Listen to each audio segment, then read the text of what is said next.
Hi everyone.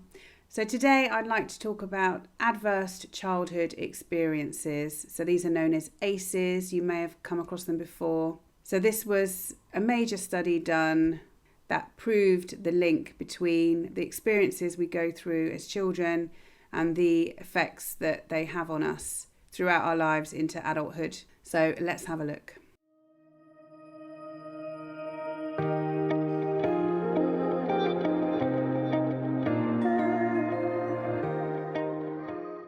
So let's go to my website, which is called childrenofnarcissists.org.uk, and there's an article over there called Adverse Childhood Experiences. So let's go and have a look.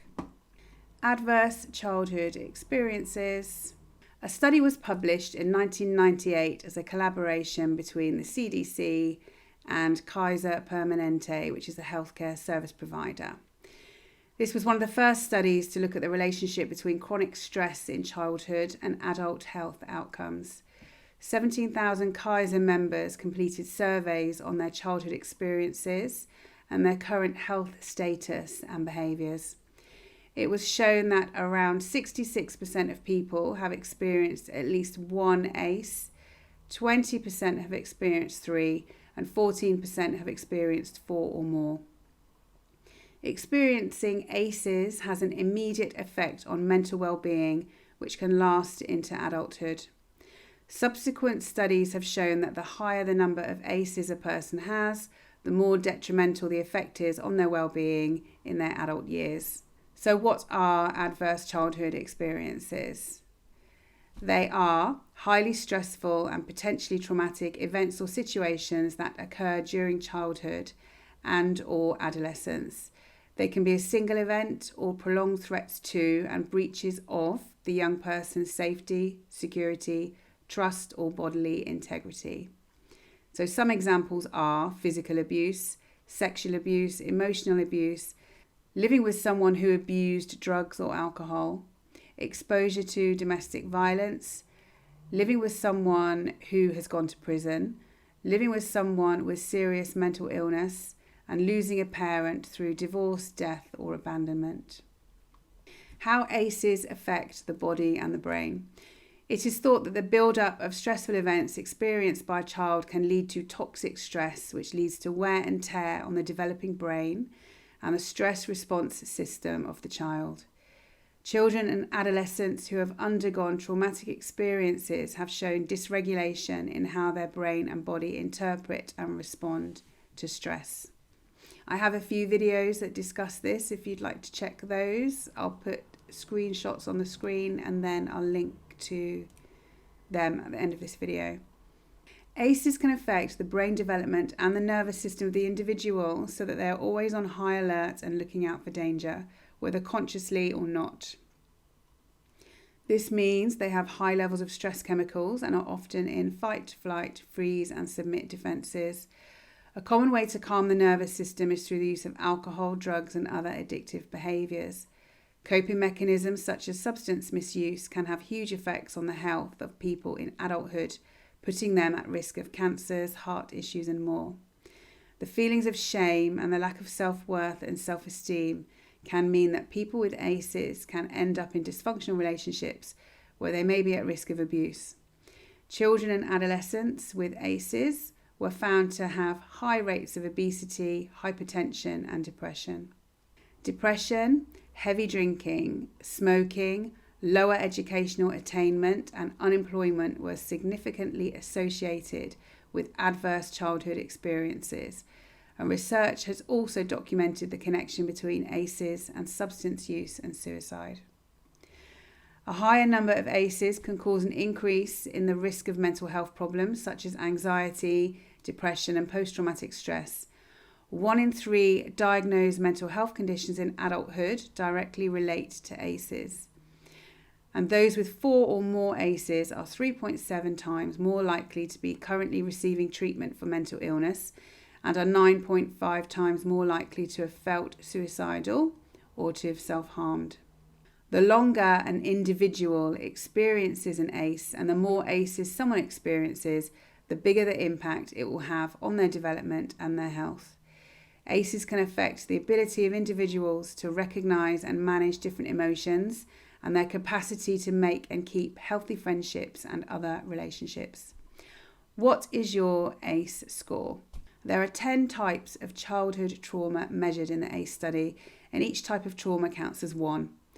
The ACE score is meant as a guideline, and other types of toxic stress, which lasts over months or years, would increase your risk of health consequences.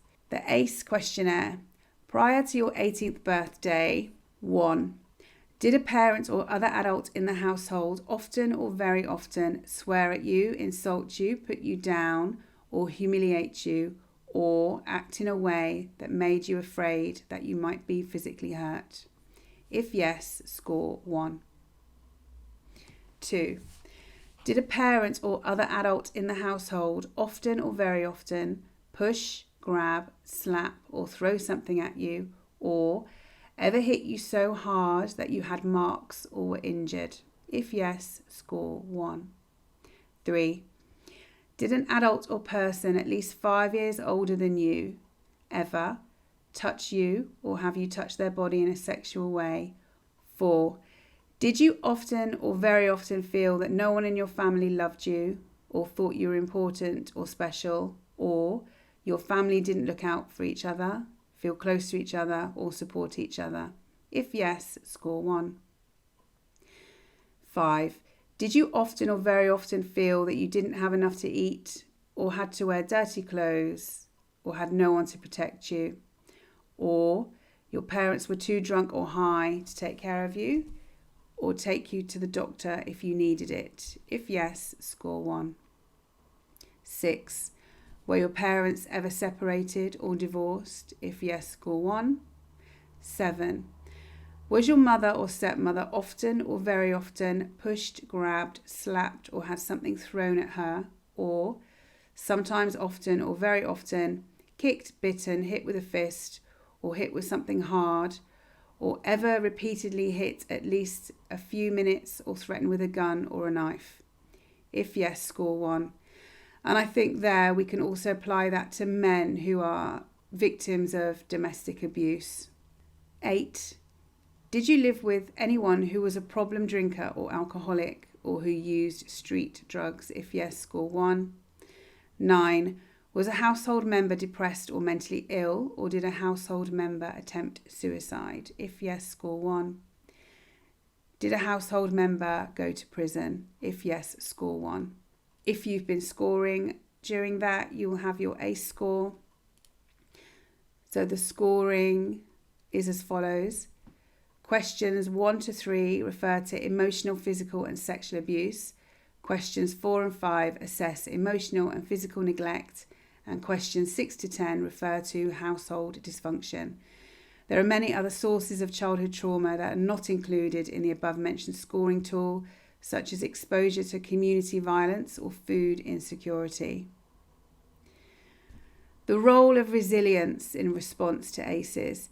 Resilience has been proposed to be a protective factor against the trauma of ACEs. In spite of the known impact of childhood stress on long-term health, there are still children who succeed despite difficult circumstances. This has led to the concept of resilience, which can be defined as the ability to bounce back in the face of adversity. Resilience is a characteristic that can be developed. Factors such as a stable relationship with a caring adult and belief in one's capabilities have been found to promote higher levels of resilience. Increased resilience has been associated with lower rates of mental and physical health problems, as well as lower rates of inflammatory markers. This means that higher resilience may be protective against the detrimental effects of ACEs. Healing from adverse childhood experiences, mindfulness, therapy, and psychoeducation, which is educating ourselves about the effects of trauma or adverse childhood experiences, can all help us to understand ourselves and others better and to develop resilience and self-compassion. Neuroplasticity, which is the ability of the brain to grow new neural pathways, means that change is always possible, physically, emotionally. People with higher ACE scores may have complex PTSD, and it may be helpful to look into this area. So I'll put some links in the description to other sources of information if you'd like to have a look at those and look into the effect that your adverse childhood experiences may have had on you. So I hope the information in that video was useful to you. Take care of yourselves and bye.